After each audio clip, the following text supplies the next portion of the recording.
la Argentina de Milei, la crueldad al poder. Y bueno, un poco a Mati se lo podría haber invitado para hablar de tantas cosas, ¿no? La vida, la familia, los medios. Pero en esta oportunidad es para hablar un poquito de este documental que ya tiene 2 episodios que se pueden ver en YouTube. Se ven muy rápidos, tiene una duración perfecta para la gente con déficit de atención, que son 20 minutos. Y si lo ves en velocidad, se entiende igual, porque también quizás metí un 1.5, pero solamente porque no me dan más la cabeza. Y está muy bueno porque ordena un poco la foto de lo que están implicando estas medidas que llevan a que tengamos una baja de la inflación, pero qué fue todo lo que se barrió para llegar a eso. Ahora, Mati, nos vas a comentar un poco más, pero con el contraste entre las notas en comedores, sobre todo, y las propias declaraciones de Milei, el título de la crueldad al poder no es que uno porque quizás no es tan afín al gobierno, sino porque realmente ese contraste entre me genera placer destrozar el Estado y viéndolo en la literalidad del cambio en la vida de las personas es realmente, tristemente es un logro para el documental, para nosotros no tanto. Mati, vamos a hablar mucho, pero quiero preguntarte cómo te sentiste en el rol de pasar de la radio, la diaria, correr con la información y los tiempos del documental. Porque vos hiciste idea original, guión y lo conducís. Sí, bueno, justamente venir de un año de mucho vivo, mucho stream, mucho estudio, luces, auriculares y micrófono, fue lo que me llevó a querer salir de eso y volver a la calle, a los barrios, a los comedores, a volver a conectar con la vida real y los problemas reales de una crisis que era ya de una magnitud insoportable y que, por supuesto, lo que fuimos corroborando en el primer semestre especialmente, pero ya en el primer año de Milei, es que esa situación social que ya era crítica se iba a agravar, ¿no? Y se agravó. Pero hubo ahí también una cuestión muy personal, más allá de lo periodístico, que era sacarse un poco los auriculares, salir de los streams y volver a escuchar cuáles eran los problemas, las demandas, las urgencias y los dramas que explican un poco lo que por ahí muchos no terminábamos de entender cuando el gobierno recién arranca, que es qué carajo pasó. Y cuando vos vas a buscar las consecuencias económicas del modelo de Milei, te encontrabas también con las razones de su triunfo. Que eso me parece que fue lo que primero detectamos, ¿no? Que nosotros íbamos, bueno, vamos a buscar víctimas, Sí. entre comillas, ¿no? Víctimas del modelo. Y te encontrabas con la situación, por supuesto que no era una novedad, la situación era dramática, que ya era crítica, y que ahí en esos mismos territorios, en esas mismas situaciones, encontrabas las razones por las que el tipo había ganado un par de meses antes, Sí. ¿no? Creo que eso era también sacarse un poco sacarse la urgencia de encima, del stream, del vivo, y volver a escuchar ahí qué era lo que estaba pasando. Eso fue lo que más nos llevó a hacerlo. El documental, ¿cuándo empiezan a ir a grabar? Porque no sé si fue en paralelo cuando se había instalado tanto esto de los comedores fantasmas. Digo esto porque el primer episodio tiene que ver con lo que está pasando en los comedores y en los barrios populares. No sé si ustedes se encontraron en paralelo con eso o lo fueron a buscar a raíz de esta fake instalada. Temporalmente es más o menos esa época, cuando arrancamos. Pero nosotros teníamos ya un diagnóstico que era que el arranque del gobierno de Milei, de ajuste, shock, iba a generar consecuencias Sí. dramáticas rápidamente. Más o menos uno puede intuir, revisando la historia argentina, que ese tipo de políticas generan consecuencias de aumento de la pobreza, de aumento de la indigencia, de la retirada total del Estado. Va produciendo ahí algunos signos de tensión y de violencia en los barrios que bueno, ya eran rápidamente detectables, ¿no? Y bueno, había ahí una premisa que era ir a retratar eso. Es difícil hacer un documental en vivo, porque los documentales por lo general tienen perspectiva histórica. Sí. Y bueno, está sucediendo. Pero creo que ya había evidencias de que, por lo menos el primer año de Milei, iba a generar consecuencias sociales, un costo social, un sacrificio social muy grande, y nos parecía fundamental que eso quede registrado para el día de mañana. ¿Viste? Bueno, nunca se sabe. No anticipamos escenarios, no sabemos qué va a pasar, no estamos proyectando helicópteros ni estallidos sociales, pero sí queríamos que ese arranque quedara registrado Porque también había como una cosa muy en ese momento de tratar de entender por qué ganó Milei. Y nosotros dijimos, bueno, sí, pero mientras tanto, vayamos ya rápido ahora a ver qué está pasando. Porque tuvimos todos unos meses, ¿no? de introspección, de decir, che, ¿qué no vimos? ¿Qué pasó? Bueno, sí, mientras tanto están pasando cosas. Total. Y eso fuimos a buscar. Una de las cosas que está muy buena del documental es como, ay, no me acuerdo quién lo dice, pero se habla se espera un estallido y en realidad el desarme es mucho más silencioso. Y también mechándolo con esto, no sé si vos te encontraste con otros medios en el lugar, porque los canales de noticias más mainstream se llenaron de editoriales y de instalar esta idea de los comedores fantasmas y que la gente que no... pero no sé si de hecho se estaban acercando a los lugares para corroborar si era o no era. No, hubo, por supuesto, toda una campaña desplegada muy fuerte desde los medios que respaldan al gobierno en salir a buscar comedores que no existen. Y la verdad es que si salís a buscar comedores que no existen, vas a encontrar, fundamentalmente porque no son oficinas que atienden con un horario en determinado lugar. Vos vas a los comedores y depende el día, depende la hora.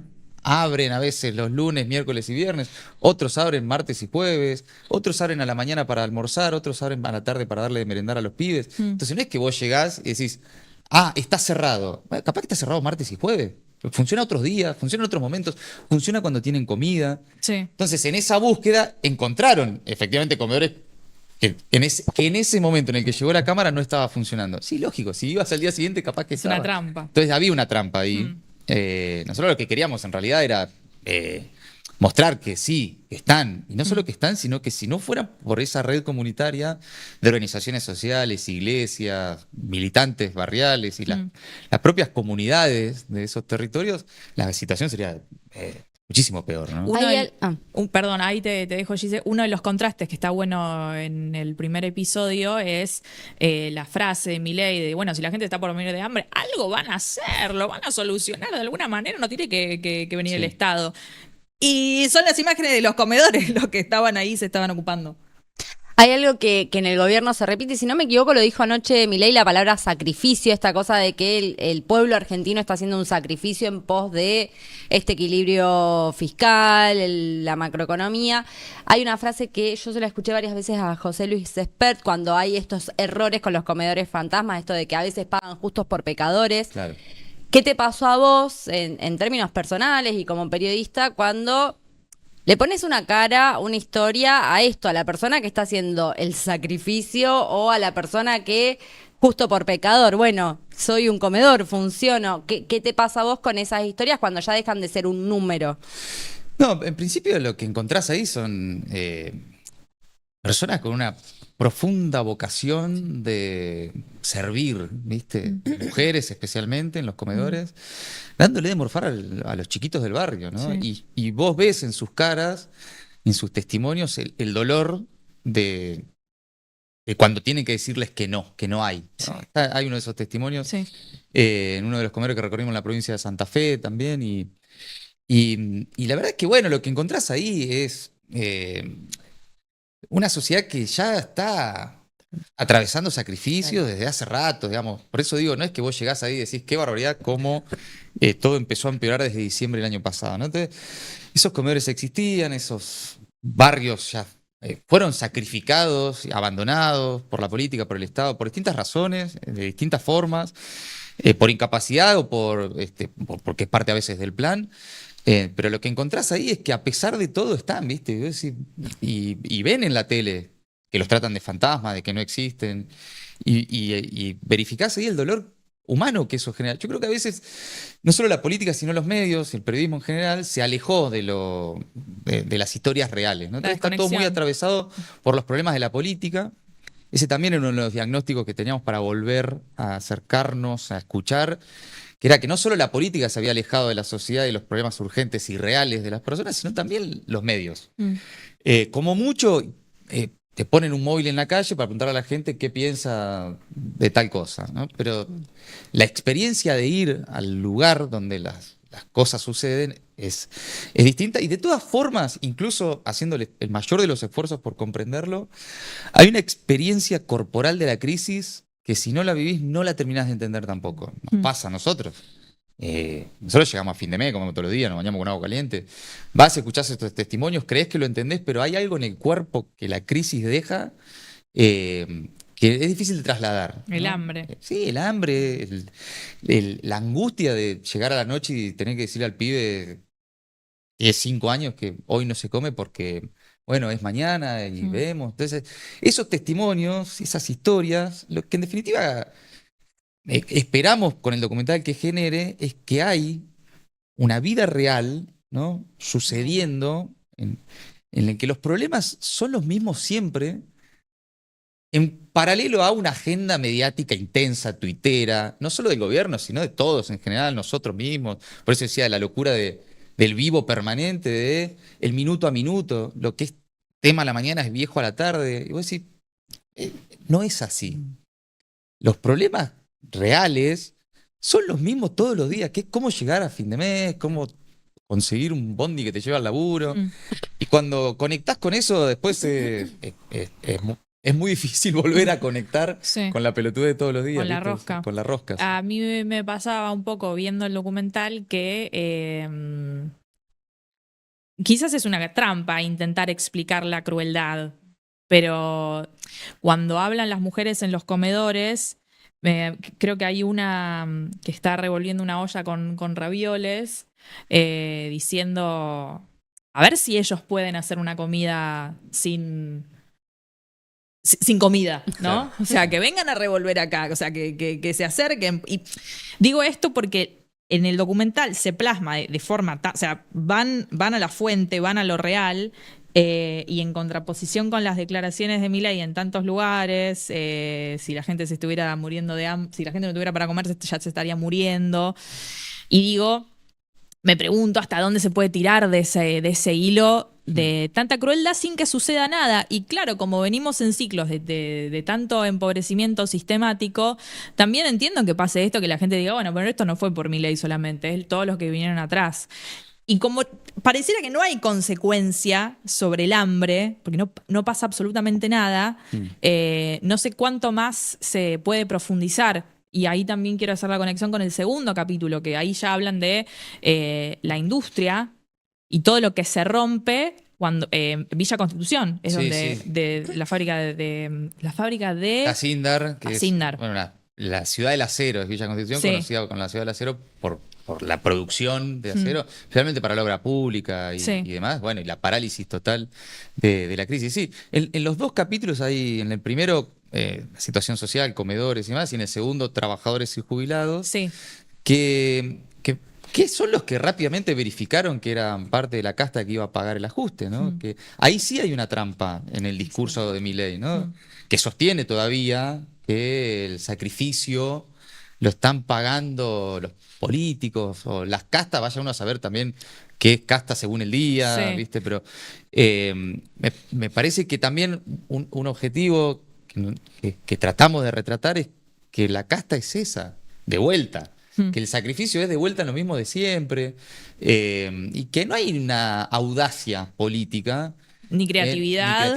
Porque también está esta cosa de Milei es distinto, es audaz, es valiente, porque mirá, sí, pero si ajustás jubilados, trabajadores y mujeres que no tienen para dar de comer en los comedores, y muy valiente no sos. Qué corajudo, ¿eh? Qué audacia hay en eso, ¿no? Entonces, ahí sí es parte de un panorama crudo, complejo, difícil. Entiendo que a muchos que han visto el documental les queda una sensación de angustia, Sí. te atraviesa, pero bueno, pero que eso está sucediendo. Lo que pasa es que no se conversa públicamente y todos esos testimonios no están siendo parte del debate cotidiano, No. del debate público, no existen. Es gente opinando en streams o en la tele, digamos, pero son opiniones o miradas contrapuestas, unos a favor, otros en contra. Gente diciendo, a mí me parece que en los comedores pasa tal cosa, otro diciendo, a mí me parece que los comedores no existen, pero ninguno yendo a los comedores.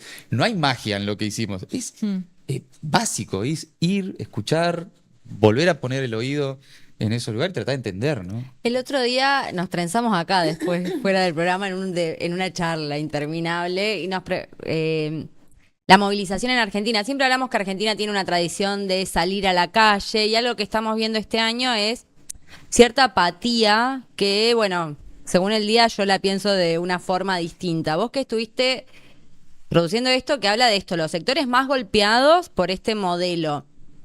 ¿Qué viste? Aunque no sea capaz el hilo de estos 2 primeros episodios, pero ¿qué viste? Porque digo, ahí también hubo mucho voto a Milei.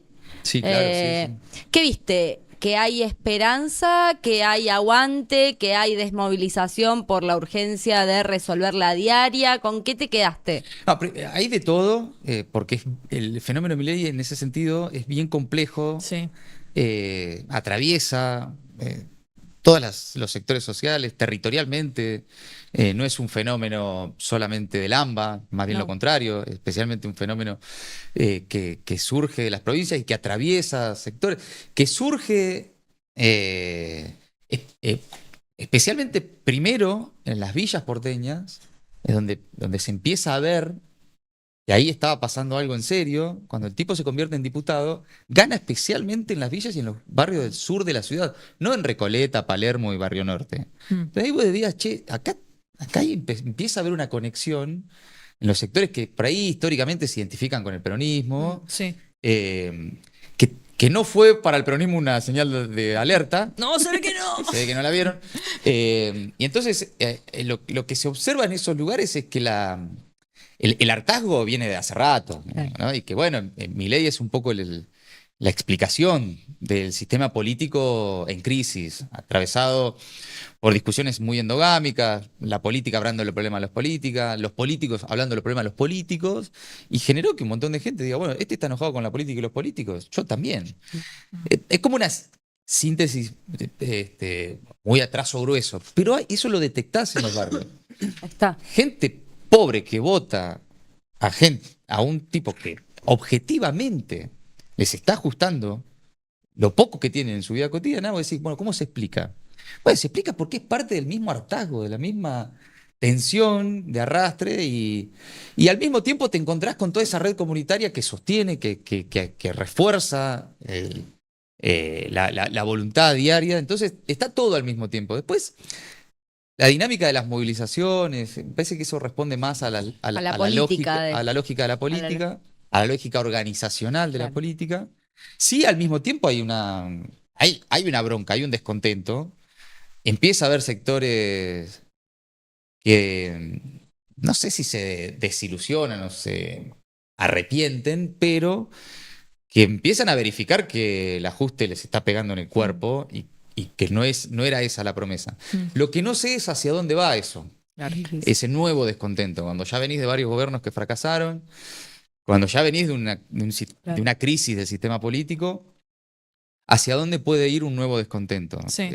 No creo, como entiendo que suponen algunos dirigentes, especialmente del peronismo, que es que esa gente va a volver pidiendo peronismo de rodillas. Está esa idea. Sí. Sí, está esa idea. Tranqui, que se la ponen, chocan. Viene el peronismo a arreglar las cosas. Y la gente vuelve a pedir peronismo de rodillas. Mira, no estoy tan seguro porque ya te metieron una patada en el orto a vos también en esos barrios. Entonces, no sé si están tranquilos que van a volver.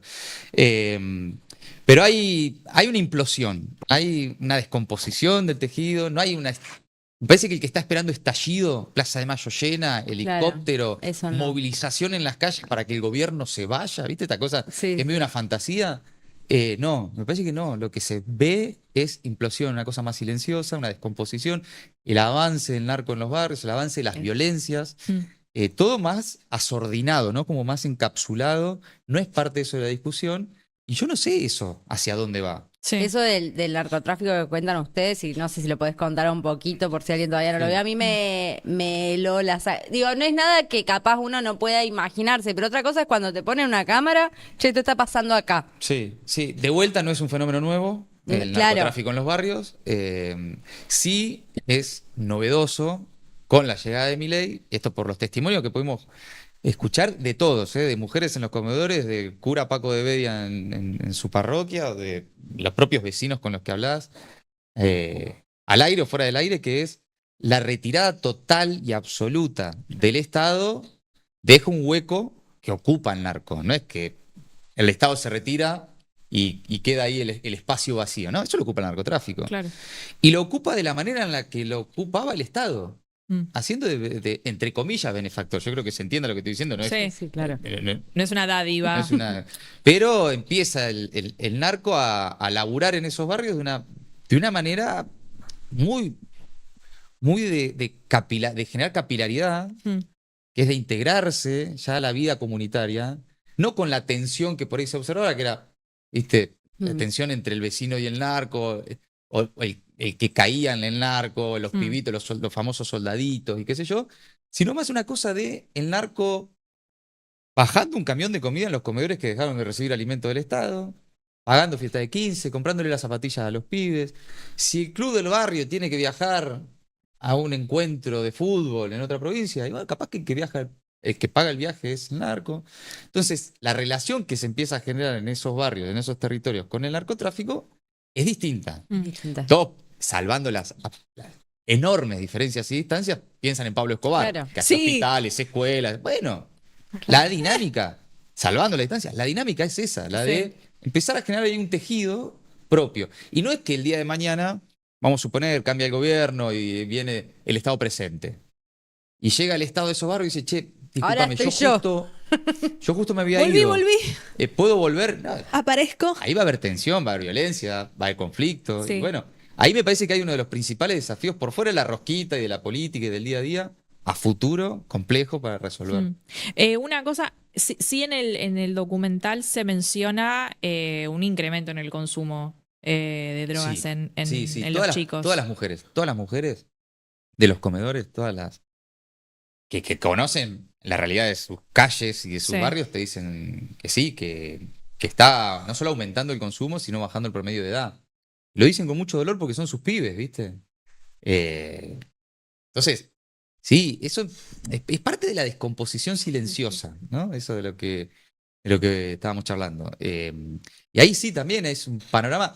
Bueno, el tema, que fue debate hace poco, el tema apuestas Sí, eso te iba a preguntar. también ¿Apuestas está muy online? presente. También. Está muy presente y te lo marcan como una preocupación. Pibes y adultos, Sí, sí. gente, en general, tratando de zafar, ¿viste? Tratando de salvarse de un golpe de suerte y eso también descompone socialmente.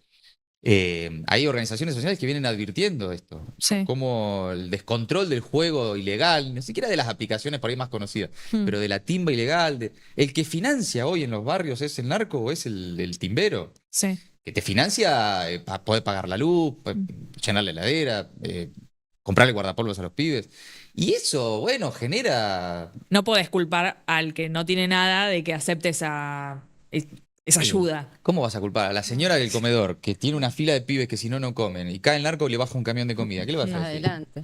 ¿Qué le vas a decir? Ahí Che, cuando- no lo reciban, ¿no? Viste que en campaña Milei decía que Sandra Petovelo iba a ser la única que tuviera la billetera abierta, no recuerdo la frase, y hay algo que repite mucho la gente del gobierno, que es cómo se aumentó las partidas para, por ejemplo, la tarjeta alimentar. ¿Vos crees que eso aminora un poco el impacto o no tanto? Yo creo especialmente la asignación universal por hijo tuvo un incremento en términos reales presupuestarios. Ahí me parece que ya hay directamente una política de Estado, es una política tan virtuosa que nadie se animó ni siquiera a desfinanciar, no te digo eliminar, ni a desfinanciar, ni Macri, ni Milei, nadie. Y ahí sí, a diferencia por ahí de la memoria emotiva del 2001, todo eso no estaba, ese colchón de asistencia, asignación universal por hijo, tarjeta alimentar, y de esa red comunitaria más organizada que no existía, es lo que hoy sostiene, ¿no?